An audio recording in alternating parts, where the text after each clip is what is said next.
Salut peuple congolais, mon objectif n'est plus de faire des vidéos parfaites, mais c'est vraiment de juste parler à la population, d'essayer de voir comment on peut améliorer notre pays. Notre pays souffre. J'étais à Kinshasa et j'ai vu un calvaire. Et aujourd'hui, je ne vais pas passer trop de temps à parler des problèmes du pays, mais j'aimerais me concentrer aux solutions. Et il y a 5 solutions en fait qui vont aider notre pays. Et mon objectif, pour être vraiment spécifique, hein, j'aime pas la politique. Je suis apolitique, pas lié à un quelconque parti politique. Je n'aime pas la politique. Je ne veux pas, je cherche pas à avoir le pouvoir. C'est vraiment un travail que je fais pour aider les gens. De la même façon que j'ai fait un travail pour aider les gens aux États-Unis, pour acheter les maisons, améliorer leur crédit.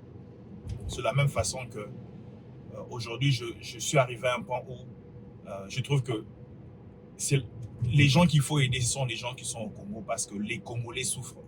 Et c'est possible de réussir. C'est très possible parce qu'il y a déjà beaucoup de pays qui ont réussi à faire ce qu'on essaie de faire. Alors, il y a 5 choses qu'on peut faire au Congo pour améliorer notre pays, pour que notre pays puisse aller de l'avant. Euh, Ce sont des choses qui sont basées sur des choses qui ont été faites dans d'autres pays, euh, dans la Corée du Sud, en Chine. C'est pas juste l'Occident, parce que je ne prends plus l'Occident comme un modèle. Je prends des pays qui étaient pauvres, comme l'Éthiopie, qui ont réussi. Et j'ai écrit un livre où j'ai expliqué sur 17 pays que j'ai analysés, ce qu'ils ont fait pour réussir. Et il y a des trucs qui ont été même copiés par d'autres pays en Afrique. Je veux plus en parler d'ici là. Mais en premier, j'aimerais commencer la chose dont on a besoin. Hein. Donc, je parle en tant que chrétien pour aider le pays. Hein. Je ne sais pas pour critiquer, c'est vraiment pour aider. La première des choses dont on a besoin, c'est une identification nationale et informatisée. C'est-à-dire qu'on a besoin d'un système qui est totalement traçable. Une identification pour permettre à ce qu'on puisse savoir qui est qui. C'est ce qui fait que le Congo est dans un défi amer. C'est le fait qu'on ne sait pas identifier les gens. C'est-à-dire qu'on opère dans l'invisibilité. L'invisibilité où il y a quelqu'un qui peut commettre un crime en Ngaba, il va à Ndjili, il est sain. Quelqu'un qui commet un crime à Goma, il vient à Kinshasa ou à Lubumbashi, il est sain. C'est-à-dire que l'idée d'identification serait d'avoir des données biométriques, d'avoir des données digitales sur toi. C'est-à-dire qu'une photo, utiliser ça pour la carte SIM, pour le compte bancaire, les cartes d'électeur, utiliser ça pour toutes sortes de choses que tu peux faire. Quand tu vas à l'hôpital pour la santé, c'est la même chose qui est en opération aux États-Unis et en Europe et dans plusieurs pays organisés et même dans plusieurs pays d'Afrique. C'est-à-dire c'est un numéro d'identification. C'est-à-dire que qui est obtenu dès la naissance, mais quand tu as 18 ans, c'est là qu'on ajoute les données pour la carte d'électeur, le permis de conduire et toutes sortes de données qui peuvent permettre à ce que tu puisses être identifiable. L'idée, c'est qu'on puisse savoir que toute personne qui est dans la fonction publique puisse être identifiable, comme ça qu'on ne puisse pas être dans un système où on ne sait pas, on paye quelqu'un 2 fois, on a des gens qui sont dans l'armée qu'on ne connaît pas vraiment. C'est-à-dire que quelqu'un, pour recevoir son salaire, il doit utiliser sa carte, la biométrie et son numéro. C'est-à-dire qu'il y a un système facial qui reconnaît qui est qui. Donc, c'est de base. Hein. Et on doit aussi savoir la population. Combien de gens sont dans notre pays? La population de Kinshasa, du Congo, c'est 120 millions, 130, 150 millions. Comment savoir qui est congolais et qui est congolais avec double nationalité, qui sont des Congolais et qui sont étrangers. C'est-à-dire que toute personne qui vient au Congo a un chiffre, qu'il soit un Congolais, qu'il soit un Congolais avec double nationalité, qu'il soit un étranger. On capture tout le monde pour que tout le monde soit dans un système de données. Et pour opérer, pour le permis de conduire, pour tout ce que tu peux faire, pour le système foncier, quelqu'un qui veut acheter, je dirais, un terrain, par exemple, tout ce qui est document parcellaire, c'est-à-dire que tu as besoin de cette identification. C'est la première des choses. Sans ça, le reste ne fonctionne pas. J'appelle ça les fondations, je dirais, invisibles. C'est-à-dire que sur les 4 fondations invisibles, il y a 4 fondations invisibles, et puis avant de voir les choses, vous ne pouvez pas construire les routes comme les routes qu'on voit ici. Vous ne pouvez pas fixer l'eau, l'électricité, vous ne pouvez pas soigner, vous ne pouvez pas faire sortir des millions s'il n'y a pas ce système. C'est-à-dire qu'il faudrait que quand tu vas en banque, on sait qui a pris quoi, et tout est digitisé. C'est-à-dire que l'information est dans 3 systèmes. C'est-à-dire qu'aux 4 systèmes, un qui est au Congo, un autre qui sera dans un autre pays d'Afrique, et je choisis le Maroc, un autre qui sera dans un pays asiatique, je choisis l'Asie, et je vais expliquer pourquoi. Je choisis l'Inde, je vais expliquer pourquoi. Et puis un autre qui est en Estonie. C'est-à-dire que l'Estonie est un pays qui est très évolué sur le plan anticorruption. Et ils auront une base de données qui ne sera pas changeable, modifiable, ou une personne et une personne. Qui fait que toute personne, surtout qui est dans la fonction publique, toute compagnie comme la SNEL, ONATRA, Régie des eaux, tout ministère, président, tout le monde, tu as un système biométrique qui enregistre tes données, ton visage, l'empreinte digitale, toutes tes données. Et quand tu étudies, tout ce qui est scolaire est enregistré dans cette base de données. Quand tu es à l'hôpital, quand tu vas en banque, quand tu achètes une carte SIM, tout est dans ça. C'est-à-dire qu'on doit connaître, pour une carte d'électeur, tout est enregistré. Sans ça, ça devient pratiquement impossible de pouvoir faire quelque chose qui permette à ce qu'on puisse progresser dans le pays. Donc ton casier judiciaire doit être lié à ça. Et vraiment, pour moi, c'est une des choses qui est la fondation. Et l'Estonie a un système qu'on appelle EGA, Electronic Government Academy. C'est un système qui permet à identifier les gens. C'est-à-dire c'est un système déjà évolué qui s'offre dans plusieurs pays. C'est-à-dire que c'est un système avec qui on peut travailler. Un partnership avec l'Estonie où c'est 50, c'est-à-dire un partnership de 50-50 où on travaille avec l'Estonie pour qu'ils puissent nous aider dans ce domaine. Il y a aussi en Inde un pays peuplé d'1 milliard d'habitants. Ils ont un système qui s'appelle Aadhaar. C'est un système qui peut aussi nous aider, nous, à pouvoir identifier les gens. Et au Maroc, l'idée, c'est qu'il y a un pays au Maroc, un autre pays d'Afrique où on peut avoir ces données enregistrées. Donc, c'est la première des choses qui est fondamentale, toute donnée biométrique pour qu'on puisse te connaître. On ne puisse pas avoir 2-3 paiements pour une même personne, que le salaire d'un militaire soit perçu en utilisant ces données. Tu ne peux pas prendre le salaire de quelqu'un et bouffer. Donc, dans un système digitalisé, ça, c'est la première des choses qu'il faut pour que le pays puisse se développer. La deuxième des choses qui est aussi importante, mais qui suit juste après l'identification nationale informatisée, c'est la justice filmée et indépendante. Et quand je parle de la justice filmée, je parle d'une justice où tout auditoire, tout tribunal, tout procès verbal, tout est enregistré. C'est-à-dire qu'il y a une caméra, il y a des données qui sont enregistrées.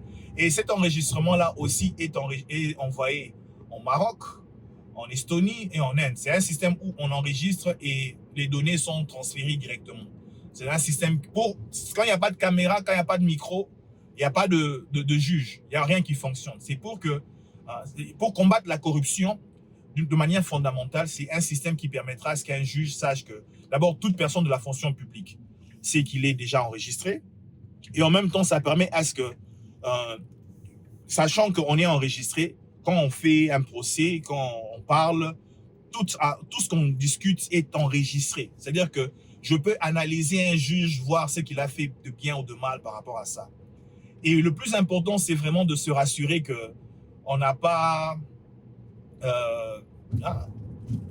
on n'a pas... C'est-à-dire que c'est pour se rassurer que les gens ne sont pas en train de payer des systèmes de corruption et tout le reste qu'on connaît très bien.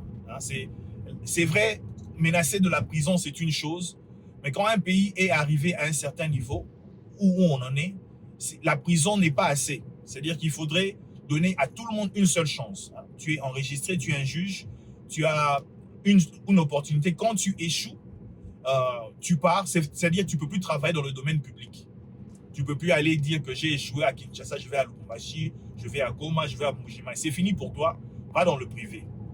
C'est-à-dire que ce système va faire qu'on ait les casiers judiciaires liés à la biométrie de quelqu'un, à l'identité de quelqu'un. Ton passeport, ton permis de conduire, qui ferait que quand tu as un dossier de parcellaire et tout celui qui est dans tout dossier de corruption, de détournement de fonds de mégestion, doivent être enregistrés et disponibles au public sur Internet. C'est-à-dire que ça peut même être sur YouTube. Tu veux suivre le détournement des fonds qui se sont passés pour la construction d'une route à la cité Mobutu, et voilà, tout est informatisé et tout est là. Il n'y a pas de pourboire, il n'y a pas de corruption, je veux dire, qui permettent à ce que quelqu'un puisse payer quelqu'un à gauche, à droite, ou bien c'est-à-dire que c'est la transparence qui est le meilleur médicament pour guérir cette infection qu'on appelle la corruption et l'incompétence notoire qui détruit malheureusement notre pays. En troisième position, les fondations, je dirais, invisibles. C'est-à-dire qu'en première position, on a dit qu'il faut qu'il y ait un système informatique où tout le monde est enregistré. En deuxième position, on a dit la justice qui est filmée et tout procès verbal. C'est-à-dire que et tous les documents sont enregistrés et distribués dans les 3 pays, Maroc, Estonie et Inde. En troisième position, maintenant, ce serait la fin du cash. C'est-à-dire que tout ce qui est projet du gouvernement, il n'y a pas de dépenses cash. C'est-à-dire que le détournement de fonds se fait à cause du cash. Le cash est disponible et les gens utilisent le cash pour voler l'argent et faire que les choses ne sont pas traçables. Il n'y a pas d'audits qui peuvent être faits. C'est-à-dire que tout fournisseur de l'État, tout celui qui construit les routes, toute compagnie qui travaille avec l'État doit utiliser un système digital et leur facture doit être digitale. C'est-à-dire que tout doit être digital. C'est-à-dire qu'il y a le sac de ciment, tout. C'est-à-dire et puis public. L'idée, c'est qu'on n'a plus besoin de donner de cash. C'est-à-dire qu'on distribue l'argent à travers un système, c'est-à-dire les compagnies publiques, les compagnies privées, et la plupart des grandes transactions. Je dirais que toute transaction au-delà de 10 000 $, même dans le privé, l'idéal, ce serait que ça soit digital en utilisant une biométrie. On n'a pas besoin des gens qui se baladent avec des valises d'argent. Parce que c'est là qu'il y a la corruption, le vol et toutes les choses qui font que notre pays est vraiment dans le gouffre. Donc, c'est-à-dire que on utilise PESA, on utilise toutes autres choses, mais c'est-à-dire que et tout ministère a un seul compte bancaire avec un code pour chaque sortie. C'est-à-dire qu'il y a un code, par exemple, il y a un projet pour construire la route qui va à la cité Mobutu, pour nettoyer Rond-Point Gaba, pour un projet d'eau. C'est-à-dire qu'il y a un code, et dans ce code-là, c'est pour toute sortie financière, il y a le code, et il y a aussi les gens qui sont autorisés à utiliser le code pour faire les paiements dans ces compagnies-là, et ces compagnies sont obligées de donner les factures qui sont aussi électroniques. Et toutes ces données sont disponibles sur Internet et aussi distribuées au Maroc, en Estonie et en Inde. C'est-à-dire que tout est digital.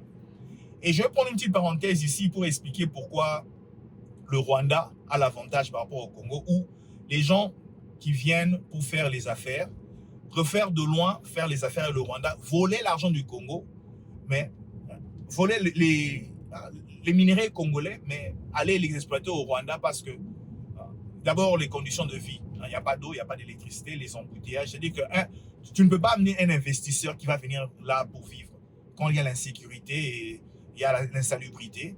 Et tu ne peux pas aussi avoir un investisseur qui va venir où il n'y a pas de justice et il y a une corruption. Surtout, je dirais, la rétrocommission qui est la plus grande gangrène au-delà de la corruption. La corruption, c'est tu payes pour avoir des choses le détournement de fonds, on vole l'argent de l'État. La rétrocommission, c'est des gens qui viennent avec l'argent d'ailleurs, de l'étranger. Je veux aider à construire une chose. Je dois te payer pour construire un hôpital pour que les gens puissent guérir. C'est vraiment, c'est du mal. Et c'est même pas une taxe où un ministère, une personne dit que, oh non, le ministère va obtenir 40%. C'est un individu qui sera sans emploi demain, qui veut obtenir de l'argent et utiliser cet argent pour s'acheter des choses. C'est-à-dire, c'est ce qui fait que les gens finissent par s'acheter des terrains, envoyer l'argent à l'étranger. Tout ce système électronique qui fait que, d'abord, il n'y a pas l'argent qui peut juste sortir. On ne peut pas cacher ça. Tout est électronisé. Tout le patrimoine de chacun est connu. C'est-à-dire que quand tu entres dans la fonction publique, toutes tes parcelles sont connues, tes comptes bancaires sont connus, ton numéro de téléphone, tout. C'est-à-dire qu'il n'y a pas moyen pour toi de prendre de l'argent digital et de faire une chose. Et l'argent cash, c'est-à-dire qu'on limite. Tu ne peux pas aller dans une banque et essayer de retirer plus de 10 000. C'est-à-dire que ces montants-là, c'est fini. Il n'y a pas des paiements d'au-delà de ça. Et là, le cash, c'est plus juste pour les gens du marché. Tout celui de la fonction publique ne peut plus faire les affaires. C'est-à-dire que quand tu es dans le gouvernement, tu ne peux plus être homme d'affaires. Quand tu es dans la justice, tu ne peux plus être homme d'affaires. Donc, tu ne peux plus être dans le privé. Quand tu es dans les fonctions publiques, tu ne peux plus avoir une boutique, quoi que ce soit. C'est-à-dire qu'on te paye bien, mais ton travail, c'est là. Et quand tu fais 2 ans d'incompétence, c'est-à-dire qu'on te fait partir. Et on te forme, c'est-à-dire je parle du 4e pilier. Le 4e pilier, c'est la formation. C'est-à-dire que les fondations invisibles, je dirais. C'est-à-dire que la fonction publique doit fonctionner. Et l'idée, c'est qu'on doit former ces gens. On doit travailler en collaboration avec la Corée du Sud, le Singapour, l'Estonie, comme je viens de dire, l'Inde. Et ce sont des choses que le Rwanda a fait. C'est-à-dire que pour la fonction publique, c'est pas juste quelqu'un, oh, j'ai beaucoup étudié. Non, la fonction publique, la gestion pour les eaux et tout les restes, il faudrait une formation. C'est-à-dire qu'il y a des formations et avant de former, il faut un recrutement. C'est-à-dire on recrute, les recrutements sont filmés, enregistrés et tout ça aussi, distribué au Maroc, en Estonie et en Inde. C'est-à-dire tout est digital. Et on recrute, il y a un test qui est donné, on travaille avec des compagnies comme Deloitte, Africa. Je préfère travailler avec les Africains et les Asiatiques parce que l'Occident, malheureusement, a un conflit d'intérêts où ils veulent profiter amèrement de nos biens en même temps, essayer de nous exploiter, surtout après la colonisation. Tout pays qui a colonisé, directement ou indirectement, j'irai plus loin, j'irai de l'Occident, c'est-à-dire l'Occident en général. Je parlerai même de certains pays, comme la Chine. Je préfère qu'on puisse éviter parce qu'il y a il y a eu la colonisation et puis la néocolonisation où on a profité des pays sans vraiment les aider. Mais l'idée, ce serait d'autres pays, donc comme j'ai choisi le Maroc, l'Estonie, l'Inde, avec qui l'idée serait de faire un partnership. Et comme j'ai dit là avant, ils ont des systèmes un peu à évoluer, comme les EGA, comme j'ai dit là, Electronic Government Academy, ADAR, à l'Inde, ils ont un système aussi digital. C'est-à-dire que utiliser ça pour essayer de faire que les choses puissent avancer dans la bonne direction. Et enfin, le plus grand problème du Congo, c'est Kinshasa. Kinshasa a une culture de prédation, une culture de détournement de fonds, une culture de distraction. Et l'idée, ce serait de faire de telle sorte que Kinshasa, la seule chose qui restera à Kinshasa, c'est la présidence. Tout le reste quitte Kinshasa. Tout le reste. Les ministères, les compagnies publiques, rien ne reste à Kinshasa. Le ministère du Transport, ça va à Matadi. Le ministère des Mines, ça va à Lubumbashi ou à Kolwezi ou à Mbujimayi. Le ministère de l'Environnement, ça va à Mbandaka ou à Kisangani.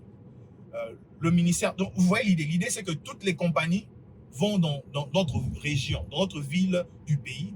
On a plus de 2 millions de kilomètres carrés. Il n'y a pas besoin que tout le monde puisse se concentrer à Kinshasa, puisse conduire dans la même destination vers le centre-ville de Gombe de Kinshasa, qui est devenu vraiment, qui n'est plus ce qu'on a connu avant, parce que ce n'est pas quelque chose qui peut continuer. C'est-à-dire qu'on est arrivé à un point où l'idéal serait de décentraliser et de détruire la culture de Kinshasa qui est une culture pernicieuse qui finit par détruire tout le pays. On a un grand pays, on peut essayer de recommencer à zéro et avoir des cultures qu'on appelle en anglais subcultures, hein, des petites cultures, sous-cultures dans d'autres villes, hein, c'est-à-dire du pays. Et j'irai même plus loin à la décentralisation. Kinshasa deviendra juste une capitale culturelle, hein, pour la musique et l'art. Pour tout le reste, hein, la capitale politique du pays, ça sera Kisangani. Kisangani est bien centré au milieu du pays. Il y a le fleuve qui passe, il y a c'est stratégiquement bien positionné. Et la capitale économique sera Lubumbashi, parce qu'il y a beaucoup d'activités économiques sur le plan minéral, hein, sur ce qui serait le fonds, hein, qui va créer le plus grand nombre de revenus pour le pays, pour financer beaucoup de choses. C'est-à-dire que ça, ce sont des fondations invisibles, hein, je dirais les 5 fondations invisibles, hein, il y a 4 à 5 fondations invisibles, qui ferait que maintenant, après, on peut commencer à penser à comment maintenant construire une route, améliorer les conditions de vie, l'eau, pour travailler maintenant dans ces domaines-là ou pour améliorer par exemple, le travail de l'eau. Les compagnies comme la SNEL, ça sera un partenariat avec une autre compagnie africaine. C'est-à-dire que l'exemple serait, par exemple, l'Éthiopie qui est fort côté électricité, l'Afrique du Sud, ou d'autres pays en Afrique qui ont réussi dans ce domaine, ou quelques autres pays en Asie. Hein, pas les gens qui sont dans des concurrences de puissance mondiale comme la Chine ou les pays occidentaux. Je parle de pays qui ont la spécialisation, qui connaissent le savoir-faire, qui aident d'autres pays, mais en même temps qui ne sont pas en train de faire des compétitions pour l'hégémonie sur la dominance mondiale. Parce que ces gens-là viennent pas pour aider, mais pour conquérir, hein, c'est-à-dire pour continuer à faire les choses comme avant. C'est-à-dire c'est ça un peu l'idée. L'idée c'est de créer des bases solides, hein, c'est ce que j'appelle les fondations invisibles, qui sont difficiles à détruire. Bon, le défi c'est que ça sera très difficile pour que les gens puissent le faire, parce que les gens vont combattre ça. Parce que quand vous avez un système digital où rien ne peut être changé, et puis j'irai un peu plus loin, il y a un sujet que j'ai oublié d'ajouter pour le point 3, pour la justice indépendante. Les juges doivent être protégés, parce que on peut pas, hein, ils doivent être protégés, leur patrimoine protégé, et ils ne peuvent pas juste être éjectés facilement. Leurs biens se doivent protéger. Ils doivent avoir un service de sécurité pour protéger les juges. Hein, ils doivent être en sécurité totale, parce que les gens ne peuvent pas les menacer facilement. C'est 4 gardes du corps minimum, hein, pour les juges, avec un bon salaire, comme ça ils n'ont pas besoin de faire des corruptions, de faire payer. Hein. Donc c'est un peu ça, l'idée. Hein. Ça ne sera pas facile, les gens vont rejeter ça. Ça peut être le gouvernement actuel, le gouvernement futur, mais avec ces bases-là, ça permet de combattre la corruption. Et enfin, sur le plan rétrocommission, l'idée serait que toute personne qui fait la rétrocommission, il devrait être puni par la loi. C'est-à-dire que l'idée serait que toute personne qui vole plus de 10 000 $ fait 10 ans de prison, 1 000 $, une année de prison, 5 000, 5 ans de prison. C'est-à-dire, vous voyez l'idée. 1 $, quand tu demandes rétrocommission, ou bien un truc de 1 $ quand tu demandes, tu es dans la fonction publique, 1 $ c'est 1 jour de prison. 10 $, 10 jours de prison. Donc c'est un peu ça. C'est-à-dire que la rétrocommission devient illégale. Hein, c'est le plus grand fléau qui fait fuir les gens. Les compagnies européennes ne peuvent pas venir en Afrique travailler légalement. Hein. Ils ne peuvent pas payer. C'est-à-dire que s'il y a des preuves, ils vont faire la prison dans leur pays d'origine. Hein, aux États-Unis, en Europe, surtout les États-Unis. Ils ne peuvent pas travailler, ils ne peuvent pas venir investir au Congo tant qu'il y a la corruption, la rétrocommission. Ils ne peuvent pas. Ils ne peuvent pas. Ils viennent, tu leur dis ça, ils partent. C'est-à-dire qu'ils ne peuvent même pas construire. C'est-à-dire que la rétrocommission, c'est la plus grande gangrène du pays, parce qu'on se retrouve en train de chercher des investisseurs. Et quand ils viennent, on leur demande la rétrocommission. C'est la pire des choses, au-delà de tout ce qui se passe. Donc, c'est un peu ces idées. Les 5 idées que j'ai dit, qui sont comme les fondations invisibles, et la destruction de la culture de Kinshasa, et le changement des choses pour faire que le Congo puisse avoir une chance de se développer. Merci beaucoup. Hein, partagez cette vidéo. Abonnez-vous, parce que je ne vais pas commencer à donner des liens sur WhatsApp ou partager les liens. J'aimerais que les gens puissent s'abonner et partager ces vidéos, parce que l'idée, c'est vraiment pas Hein, l'idée, c'est vraiment d'aider le pays, en tant que chrétien, en tant que des gens qui ont eu l'opportunité que Dieu a donné de pouvoir trouver des solutions pour eux-mêmes. Et notre pays restera notre pays. On doit faire quelque chose. Donc, ces 5 idées ici, ce sont des idées basées sur des choses qu'on a vues qui ont marché, qui peuvent marcher très directement pour nous, que le Rwanda a fait. Même le Rwanda a un système qui s'appelle NIDA, hein, c'est-à-dire que National Identification Agency. C'est-à-dire qu'ils ont ces choses, hein, même malgré qu'ils sont dans un système de prédation pour profiter de notre pays, pour détruire notre pays. Ce qui fait que les investisseurs, même les États-Unis et même l'accord qui va se signer d'ici là, entre les Congo et le Rwanda et les États-Unis, qui est un autre dossier pour lequel je suis contre, mais j'en parlerai plus tard, pour plusieurs raisons. Mais aujourd'hui, c'est sur les bases invisibles. Mais l'idée serait que la raison pour laquelle c'est facile pour les ressortissants américains de pouvoir exploiter les minéraux en Afrique, tandis qu'ils travaillent avec le Rwanda, c'est parce qu'il y a une partie de ce système-là. Et c'est dommage que nous, dans notre pays, on ne puisse pas faire une telle chose. Donc, on doit... Ce qui est digital, hein, c'est le système digital, incorruptible, parce que c'est dans plusieurs nations. Maroc, Estonie et autres. C'est comme ça qu'on pourra faire que notre pays puisse aller de l'avant. C'est vraiment ça la solution pour aider notre beau pays, le Congo. Et dans le livre que je montre ici à droite, il y a des solutions, hein, parce que j'ai passé plusieurs temps à étudier 17 pays qui ont progressé. Et l'idée serait qu'on puisse se baser sur ça. Chaque idée a une raison d'être et utiliser ça pour que notre pays puisse aller de l'avant. Merci beaucoup. À plus. C'est Christian Moutabs. Encore une fois, abonnez-vous, likez pour que ça puisse bien marcher et pour que le Congo puisse aller de l'avant. Merci beaucoup et à plus. Bye bye.